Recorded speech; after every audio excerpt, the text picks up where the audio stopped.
Welcome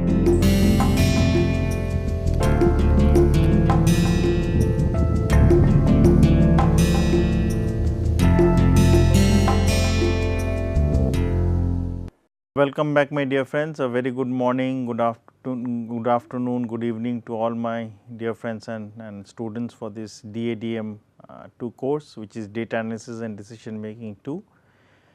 And we are in the third lecture, as you can see from the slide, and this total course DADM 2 is for 12 weeks, which is 30 hours. And each week we will have 5 lectures, each being for half an hour, and as you know that after each week we will have one assignment. So, in total we will have 12 assignments, plus there would be one final end term examination, and each week assignments would be based on that week which has just been covered. So, if you remember, we were discussing about utility functions, we were discussing also that depending on the outcomes. Now, I did mention different connotations of outcomes and how the utility functions would change depending on the outcomes. They can be the number of outcomes which are favorable to one decisions, they can be the utility function themselves, or they can be just numbers without mentioning anything about UW. And we then consider two different utility functions, two different decisions, and considering different combinations of 2 into 2 4, we saw that how the decisions can change depending on the total value of the utility. We are always trying to find out the maximum of the utility. And I also did mention without solving that if the utilities are same, we will consider the variance to be used to rank the decisions, and if both the utilities expected value and the variances are given, we will use a combination of them where we rank the ratio of, if we take the ratio of expected value to variance, we will rank them from the highest to the lowest. If we take the inverse of that, that is the variance with respect to the expected value, we will rank them from the lowest to the highest. So, they can be different ways of trying to ranking depending on what your statistic is, based on which you are trying to take a decision. Now, further continuing utility analysis. So, in the problem which we have considered where there was a value of minus for the linear function, and if we remember, we did mention if the utility function is negative, we will purposefully consider them to be 0, even though that may not be true, but in practicality for problem solving for this course we will take them 0 until unless mentioned in the problem. So, now the question is that with the, and then we also considered a problem where you had a government bond of 10 lakhs and the utility was W to the power half, which is a power utility, and other hand you have 3 different options with probabilities of 20%, 40%, 40%, and the outcomes were given. The government one was not 10 lakhs, it was 6 lakhs, sorry, my mistake, and the outcomes for the other non-deterministic decisions were 10, 5 and 1, and then we found out the corresponding expected value and found out that the government one was given a higher expected value than the probabilistic one, hence we take the government one. So, there can be different variants of the problems, the probabilities can change, the values can change, that the rupees lakhs wealth can change, the utility function change, they can be different ways of trying to understand. Rather than using the probability as a probability mass function, we can have probability density function also, then you need to find out the expected value corresponding to the fact that we integrate the values rather than sum them up. So, the question is that would the above problem give a different answer if we use an utility function of the form W to the power half plus C. Now, C is basically is a positive or a negative quantity. So, if basically it is a positive or negative quantity and if we are only considering the linear function only, not comparing against each other. So, if we take the value of 0 to be the least value, then obviously for higher negative values of C, all of them would become zeros and obviously they would be at the same rank. But if we consider the value of C to be negative, highly negative, and then we consider that W to the power half plus C and the expected value is also considered in the negative terms, then obviously we can rank them. So, the highest negative ones would be ranked the least and the lowest negative ranks more towards 0 and positive numbers would be ranked the highest. And similarly, if C is positive, it would not basically change the ranking system, because they would basically the values would come out in the positive range. So, the ranking relative ranking remains the same. Consider a second example or a third example. So, in a span of 6 days, the price of a security fluctuates and a person makes his or her transaction only at the following prices, and we assume the utility function to be logarithmic or utility function, which is log of the price. And in the table which is shown, we have the days, which is given as 1, 2, 3, 4, 5, 6. So, the first column, the prices are given, which is in the second column. So, there are different instances of the prices: 1000 rupees, 975, 950, 1050, 925, 1025. So, these are I am considering a random values. And then in the third column, we find out the utility of those prices. So, we find out the log of 1000, log of 975, so on and so forth, and the utilities are given. Now, the outcomes are given. So, the outcomes here basically means the number, which is NW, which means that if we take a snapshot, these days, now let us consider the days concept not there. If we consider the price of 35, it technically means that the number of outcomes which were favorable to the price of 1000 out of some instances of the values which I have noted, they are 35 in number. Similarly, if I consider the value of 925 rupees or dollars or yens, whatever the price is, then the number of instances which are favorable for that comes out to be 5. So, if I find out the numbers given in the second last column, then the corresponding probabilities which we will find out using that outcomes would be NW divided by summation of NW. So, that it will be 35 divided by 100, because 100 is the sum of that set of values which is there in the second last column.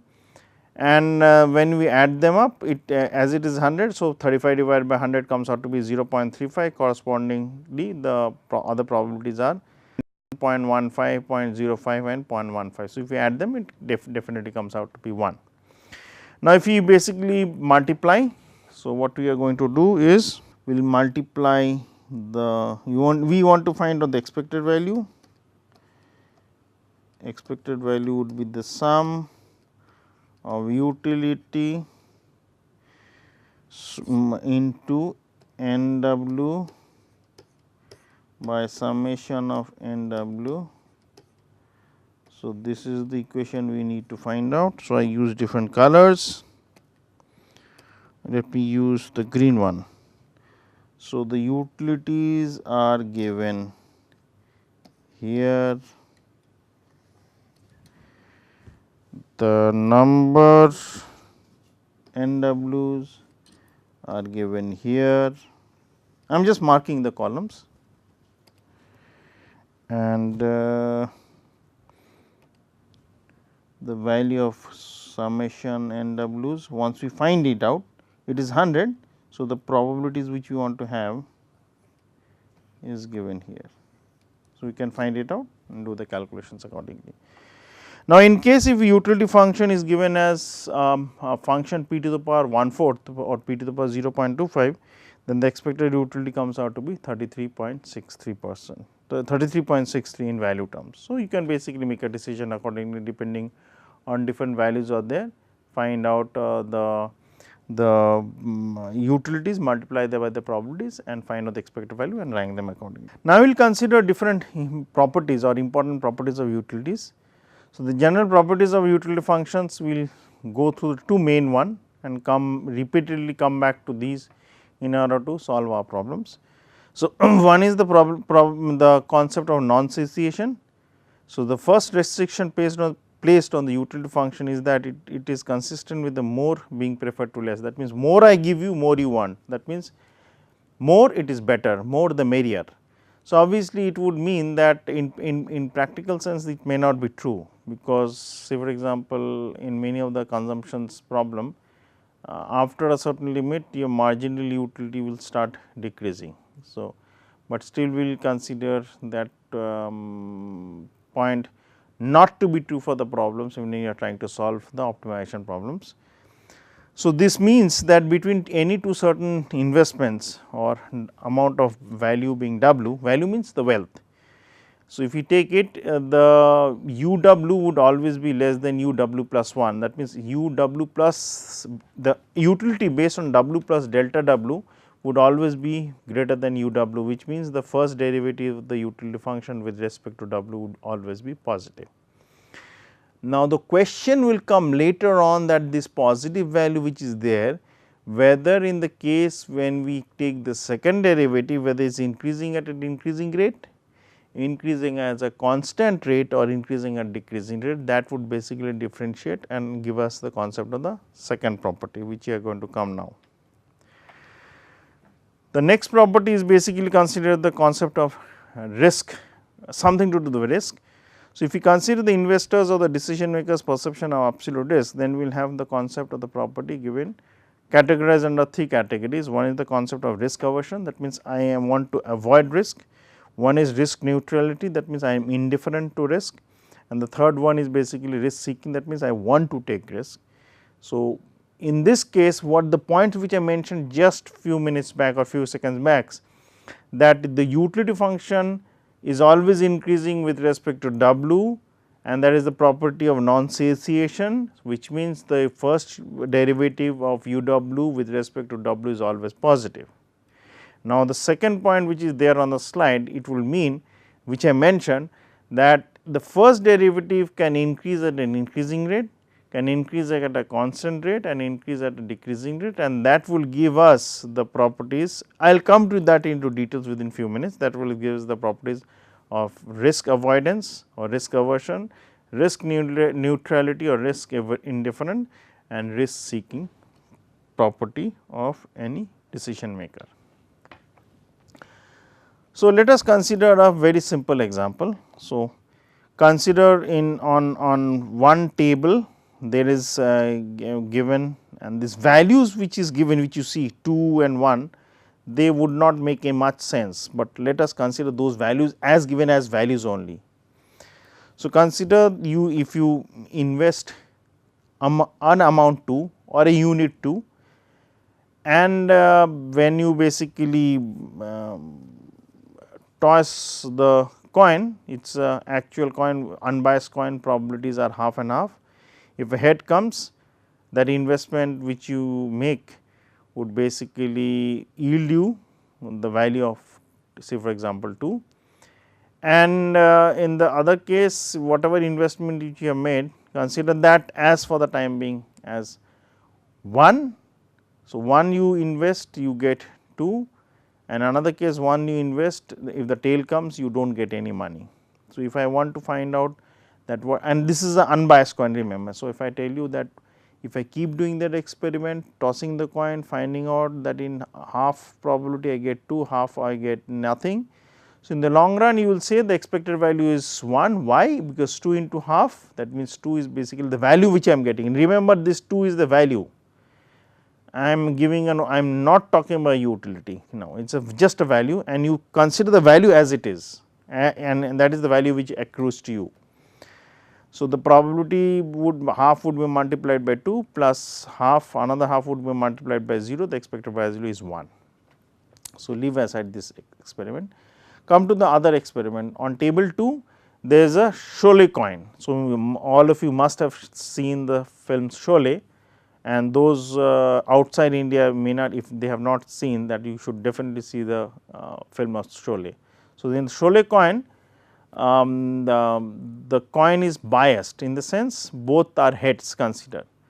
So, if they are head, whichever way I toss, the probability of head coming is 1.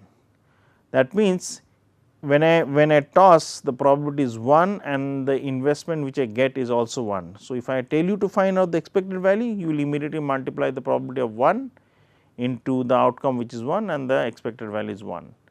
So, if you consider the scenario on table 1 and scenario on table 2, both give you the same expected value. Now, where the differentiation starts? Now, if I ask this value is 2, so if I ask all of you who are taking this class that which of the decision would you take on table 1 where is an unbiased coin or table 2 where is the Scholle coin. No, maximum of the people or maybe all of them would definitely choose the first one, which is in table 1, because you are, even if the expected values are same in the long run, you are always thinking that your main focus is on probability half where you will win 2 units. Now, let me change the scenario of the game. The coin remains as unbiased in table 1 and coin remains as the Scholle coin or the biased coin with probability 1 on table 2, but the values which were 2 here, which you see, now increases to, say for example, 200 and the value remains 0, while the value 1 which is there on the other table is 1 becomes now 100.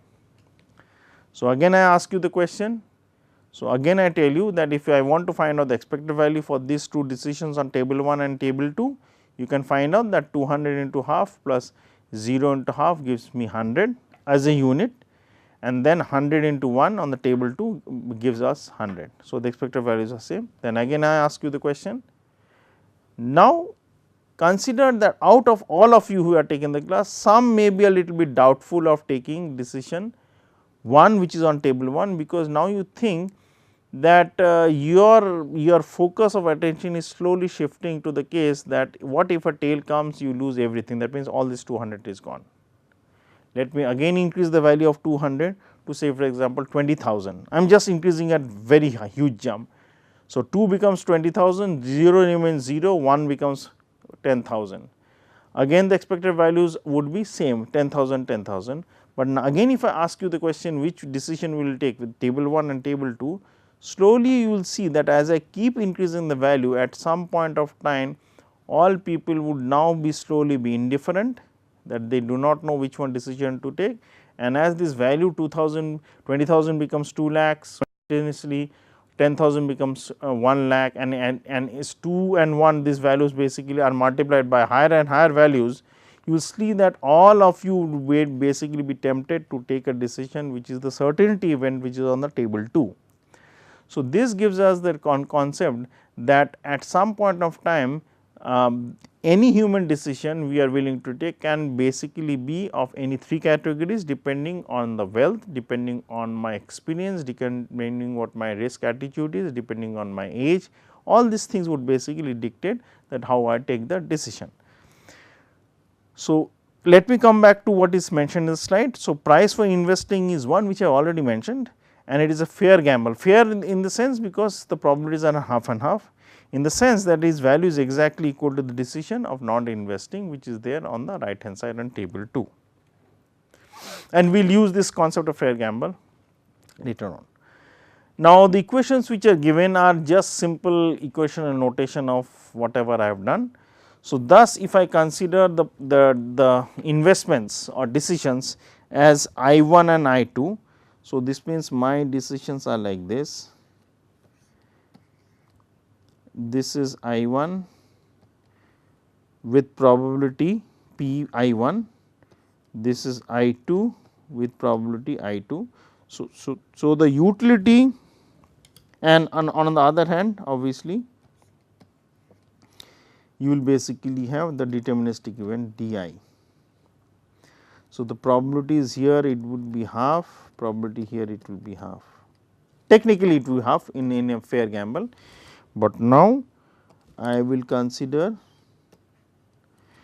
the probabilities as P I1 and P I2. So, now let me go to the highlighter. So, this part,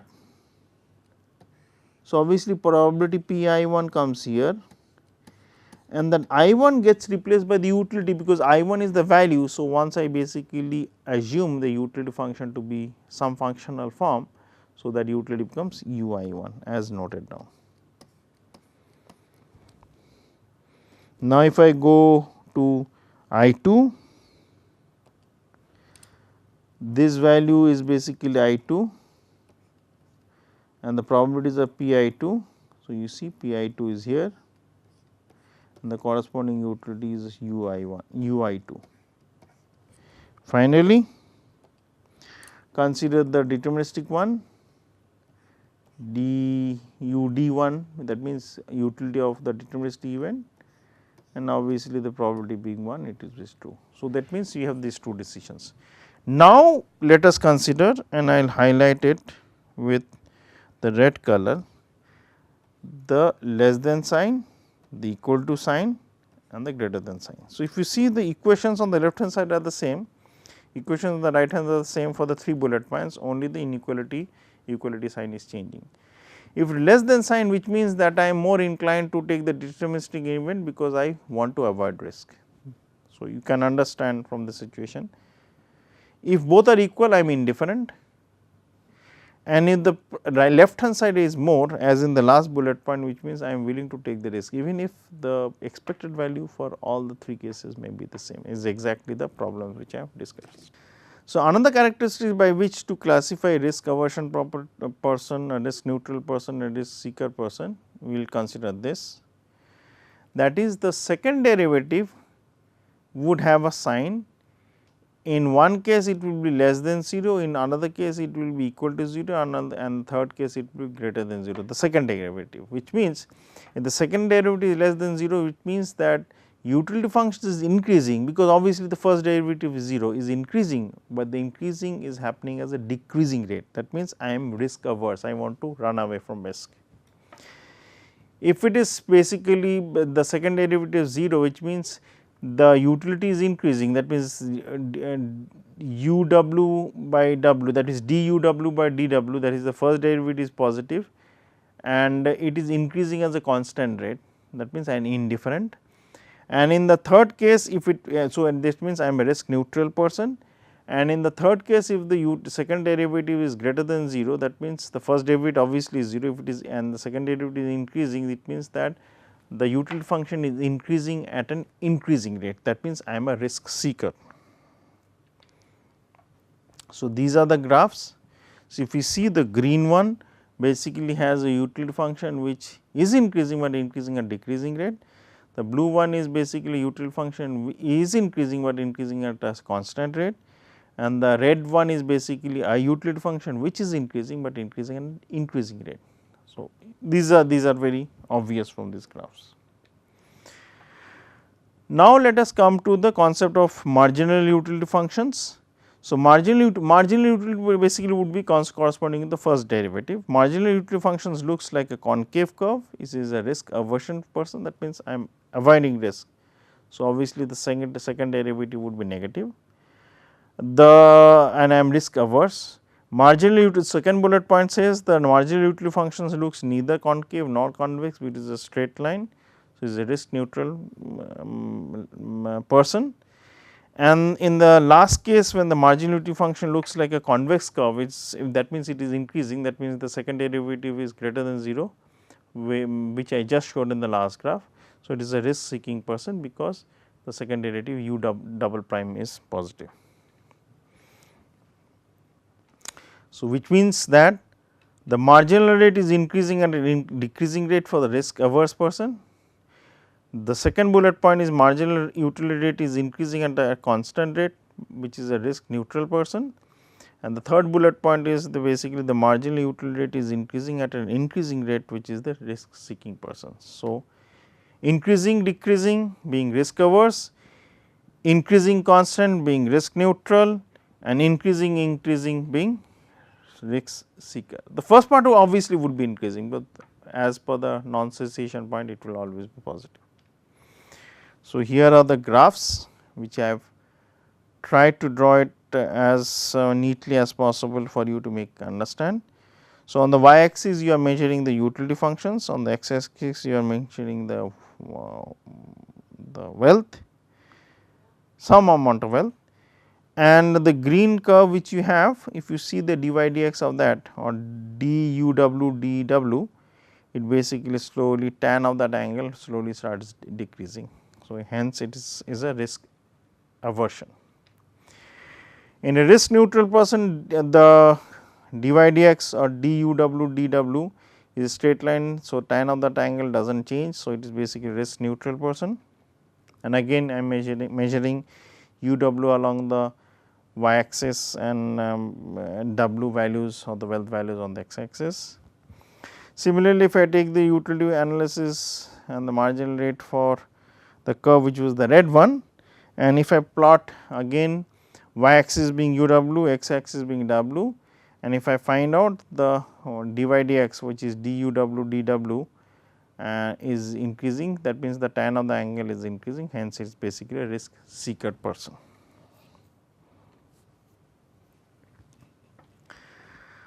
So, few other important concepts which we are considering the utility analysis. So, consider the risk aversion person would basically, as per the definition, would be he would reject a fair gamble, because his implication would be the second derivative is negative, because that is why he is rejecting a fair gamble and going for the certainty event. A risk neutral person would be indifferent between the fair gamble and indifferent between the certainty event. So, because in that case his or her second derivative would basically be 0, and a risk seeking person would be the person who would select the gamble, because technically the expected value for him or her, remember that is very important. So, the decision which is being taken by the human being, him or her, is based on his or her perception of risk only. So, coming to the third point which is mentioned, I am again rereading it. So, select the person who is risk seeking would select the fair gamble, because the second derivative is basically positive. Now, we will consider some of the properties of utility analysis. So, absolute risk aversion is the property which would be important for our discussion. So, absolute risk aversion property of a utility function, where we consider the absolute utility functions is given by this property, where we consider the negative of the ratio of the second derivative divided by the first derivative. So, mathematically we are not going to deal with that, because there are mathematical proofs for that, but that is not necessary. Why they are necessary will come to the practical implication of AW later on, AW and A prime, and similarly we will consider another concept also, which is the relative risk aversion. So, this is the absolute risk aversion. So, if it is basically minus value of u double prime by UW u prime, so u prime is always positive and there is a minus sign there. So, u double prime being negative, being 0 and being positive with a negative sign would basically dictate that how the value of A is changing. That means A changing means A prime has to be found out. So, that would be important for us to find out the properties of the human being or decision maker who is taking. So, if you notice that when you take the derivative of A prime A, which when you find out the A prime, there the actual the information will be coming out for the utility functions, and you will see that in the later problems. So, I will just briefly discuss how we generally do that.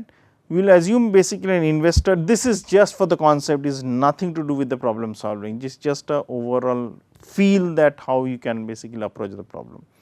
We will assume an investor has wealth of amount W, whatever the W is, and a security is basically a financial asset with an outcome which is represented by Z, which is basically random, because securities would have basically random returns.